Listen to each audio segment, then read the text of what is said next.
ശിശുക്ഷേമ സമിതിയിൽ ഉണ്ടായിരുന്ന ഒരു പെൺകുഞ്ഞിനെ കൂടി ദത്ത് നൽകി. കണ്ണൂർ സ്വദേശികളായ ദമ്പതികളാണ് ദത്തെടുത്തത്. ആ പെൺകുഞ്ഞിന്റെ കാര്യത്തിൽ റിപ്പോർട്ടർ കുടുംബത്തിന് സന്തോഷമുള്ള ഒരു കാര്യമുണ്ട്. അതെന്താണെന്ന് കൂടി കാണാം.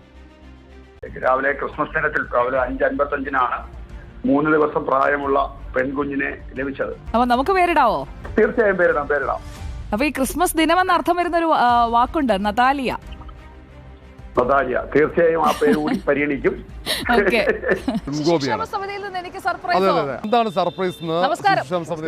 കഴിഞ്ഞ വർഷവും ആലപ്പുഴ അമ്മത്തൊട്ടിൽ ഒരു ദിവസം പ്രായമുള്ള ഒരു പെൺകുഞ്ഞിനെ കിട്ടിയിട്ടുണ്ട്.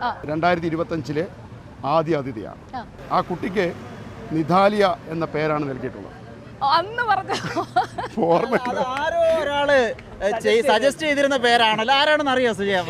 അറിയാം. മുമ്പ് സംഭവിച്ചതാണ് ഇതുവരെ കണ്ടത്. ഇനി കാണാൻ പോകുന്നത് ഇന്ന് സംഭവിച്ചതും.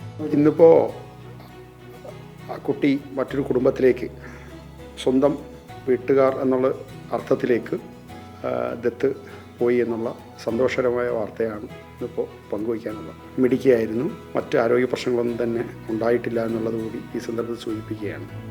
ഏറ്റവും നല്ല കളിയോടുകൂടി, നല്ല ചിരിയോടുകൂടി തന്നെയാണ് പുതിയ രക്ഷകർത്താക്കളുടെ തോളിലേക്ക് കയറി ഇന്നിപ്പോൾ യാത്രയായത്. അവർ കേരളത്തിനകത്ത് തന്നെ കണ്ണൂർ ജില്ലയിലേക്കാണ് ഇപ്പോൾ പോയിട്ടുള്ളത്. Reporter Rahees Rasheed, in reporter, Thiruvananthapuram.